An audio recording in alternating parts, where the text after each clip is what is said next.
Olá, alunos e alunas, bem-vindos a mais uma aula de projeto de vida. Lembrando que esse formato aqui é do menu de conteúdos. Então, eu vou começar o assunto aqui no estúdio e você depois, com o seu professor ou a sua professora, irá continuar esse assunto aí na sala de aula, né, seja presencialmente ou remotamente. A gente sabe que durante a pandemia está tendo um rodízio e nem sempre você está na escola, né? Então, isso não impede de depois o professor ou a professora prosseguir o assunto, fazer um debate, uma roda de conversa, mesmo virtualmente. Então, vamos começar a nossa aula. O tema é alteridade e empatia. Inclusive, esse é um assunto que a gente falou, né, vem falando bastante nas aulas de projeto de vida.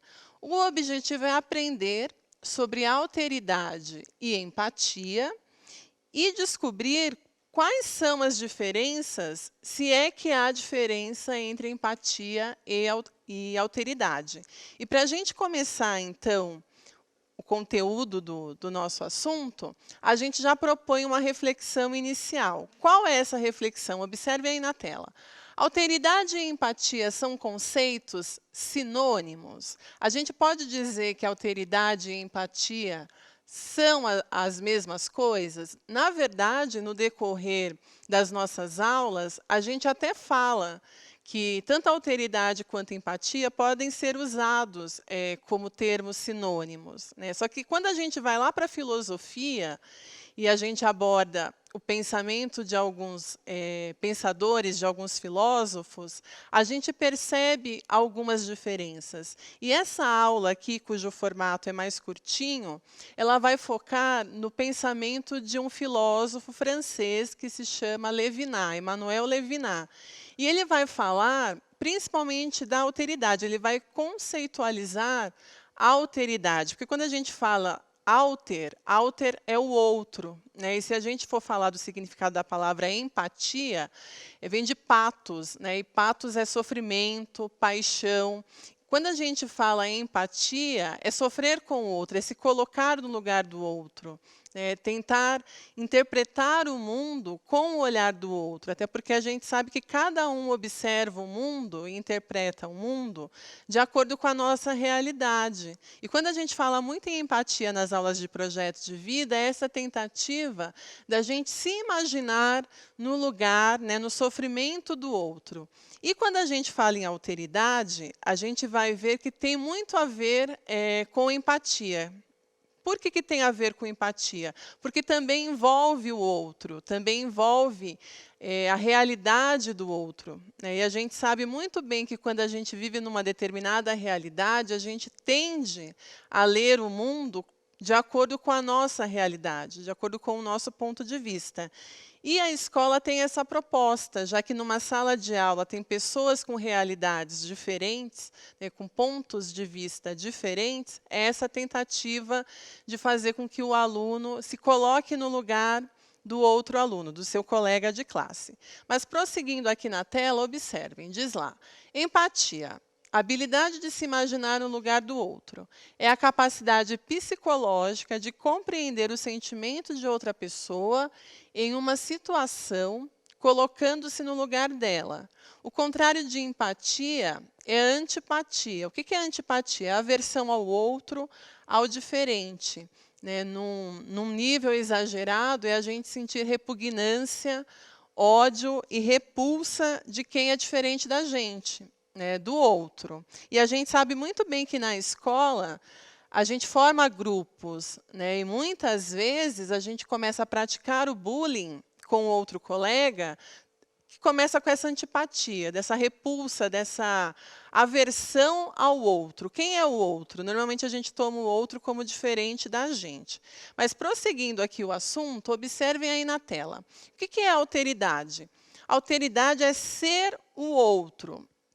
Observem que lá na empatia, quando a gente falou, né, empatia é se colocar no lugar do outro. A alteridade é que dá um passo a mais. Por que um passo a mais? Porque é ser o outro. Então, além de se colocar no lugar do outro, a alteridade também envolve reconhecer que existem culturas diferentes e que elas merecem respeito em sua integridade. O contrário de alteridade é a xenofobia, que é a diferença aliás, a desconfiança do diferente, o temor, né, o medo e a antipatia por tudo que é estrangeiro. E a gente fala bastante de xenofobia na segunda série do ensino médio, né, quando a gente estuda alguns povos que têm aversão a outras culturas, a outros povos, né. Normalmente, quando vocês estudam a Primeira e a Segunda Guerra Mundial, né, que a gente fala bastante lá nas aulas de história sobre o nazismo, sobre o antissemitismo, começa com a xenofobia, né, com essa repulsa do outro. Quem é esse outro? Esse outro é o estrangeiro que eu não aceito de forma alguma. E quando eu não o aceito, não é que eu quero mantê-lo distante, eu quero destruí-lo, eu quero eliminá-lo, né? Então, a gente percebe que, quando a gente fala em alteridade, a gente dá um passo a mais na questão da empatia, porque eu vou respeitar a individualidade do outro.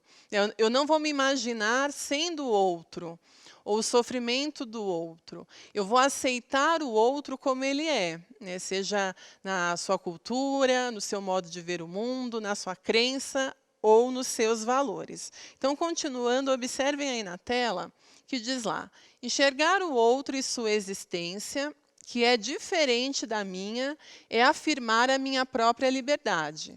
O mundo é plural, heterogêneo, dinâmico e móvel. É preciso compreender que existem diferentes singularidades, direitos fundamentais e inerentes aos seres humanos. Da mesma maneira que eu tenho o direito de exercer minha individualidade, o outro também o tem. Então, percebam que eu deixei ali em negrito a questão dos direitos fundamentais, que a gente pode chamá-los também de direitos humanos. E, ao término da Segunda Guerra Mundial, quando muitas nações se uniram, né, até para pensar em direitos fundamentais, né, em direitos humanos, que são aqueles direitos que a gente não vende, não troca, né, não dar ao outro, eles debateram a questão da alteridade, né, porque, como a gente viu, a gente sabe que as existências são diferentes, cada um tem um jeito de ver o mundo, né, de interpretar o mundo, até porque as realidades são múltiplas, né? A gente sabe muito bem que um estudante que mora na periferia tem um olhar diferente para aquele aluno que mora num bairro nobre. Só que é preciso respeitar essa diferença e não tomá-la como oposta, né? Oposta no sentido de querer destruir o outro. Então, prosseguindo aqui na tela, como eu falei para vocês desse filósofo, né, na verdade, ele nasceu na Lituânia, ele é lituano, mas ele se naturalizou depois, é francês. Então, a gente fala que ele é francês. Então, Emmanuel Levinas construiu toda a sua filosofia pensando na importância da alteridade. Por que ele constrói toda a sua filosofia ética pensando na alteridade? Porque ele passou pelos horrores do Holocausto, do nazismo, do antissemitismo, né? A família dele sofreu as consequências do antissemitismo, até porque o Levinas era judeu, então ele sofre perseguições, ele vai para um campo de concentração, ele perde a família inteira num campo de concentração, e quando ele sobrevive, quando ele sai, ele vai escrever sobre isso, né? Qual é a importância da gente, como cidadão, pensar na importância do outro, né? No sentido de dar ao outro direitos como eu tenho. E aí diz lá na tela: o oposto da alteridade é o preconceito. Isolamos e excluímos aqueles que não atendem às nossas expectativas e ideais, né? Isso a gente faz também num nível pessoal, né? Normalmente, até na nossa família, a gente exclui aquele que não pensa igual a gente, ou mesmo na escola, na sala de aula. Se a gente pensar que na sala de aula tem 30, 35 alunos, às vezes até mais, a gente forma grupos, a gente senta próximo daquele que pensa igual a gente. E muitas vezes eu passo anos ao lado desse outro colega, na mesma turma, então eu começo lá no 6º ano e termino na 3ª série do ensino médio. sem saber quem é esse outro colega, né? Sem saber quem é a família, o que esse colega passa, o que ele já sofreu, quais os sonhos desse outro colega, né? Então, é importante que, mesmo numa sala de aula, haja essa harmonia, haja essa abertura para o outro. E continuando aqui na tela, diz lá: da falta de alteridade à banalidade do mal. Vejamos o que esses dois pensadores nos dizem a respeito desses conceitos. A gente não vai aprofundar aqui no menu de conteúdo, até porque o professor aí na sala de aula pode depois falar sobre esses dois pensadores, né, dois filósofos, ou mesmo levá-los na sala de informática ou pedir, né, que vocês pesquisem. Inclusive, esses dois pensadores estão lá no livro de filosofia de vocês. Mas só para dar um panorama geral, eu já falei um pouquinho do Levinas, mas a Hannah Arendt, que também passou por esse período, né, de Segunda Guerra Mundial, de Holocausto e antissemitismo, ela vai dizer que o mal é banal, né, que, na verdade, as pessoas que praticam o mal não são psicopatas. Né, psicopatas são exceções, que, na verdade, são exceções que vai justificar a regra. E de onde ela tira essa ideia? Como ela passa pelos horrores da Segunda Guerra, ela percebe que aquele cara que está apertando o botão da câmara de gás, que está colocando as pessoas dentro de um trem, né, para levá-las para um campo de concentração, ou o vizinho que denuncia alguém que está escondido, é um ser humano comum, né, que trabalha, que tem uma rotina, e que ele faz isso de modo banal. Não é porque ele é um monstro, né, mas porque o mal se tornou banal. Né, e a gente percebe hoje, em 2021, que a gente tende a banalizar a própria violência. E a Hannah Arendt vai falar isso no pós-guerra. Né? Não vai dar para a gente aprofundar aqui, mas tem um filme da Hannah Arendt que mostra justamente essa questão de como o mal é banal ou de como o mal se tornou banal. Agora a gente vai assistir um vídeo que vai falar um pouquinho sobre empatia. Eu quero que vocês assistam o vídeo e, em seguida, com o professor aí na sala de aula ou mesmo remotamente, façam um debate sobre esse assunto. Então, vamos agora assistir o vídeo. E meus telespectadores, tudo bom? Hoje é vídeo de quê?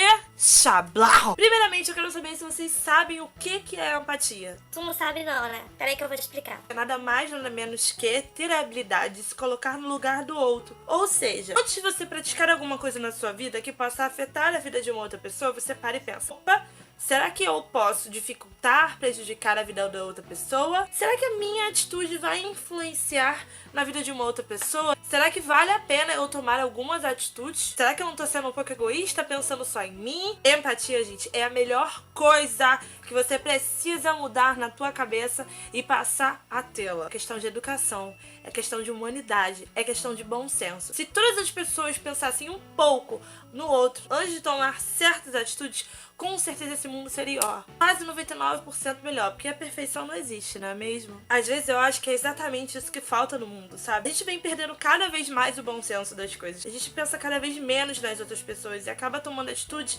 que a gente só vai ver que pode prejudicar alguém lá no futuro, mas aí, já era. Então hoje eu vou te dar 2 questionamentozinhos pra você fazer quando você pensar em tomar uma atitude que pode influenciar a vida de uma outra pessoa. Será que isso vai mudar alguma coisa? Vai acrescentar alguma coisa na minha vida?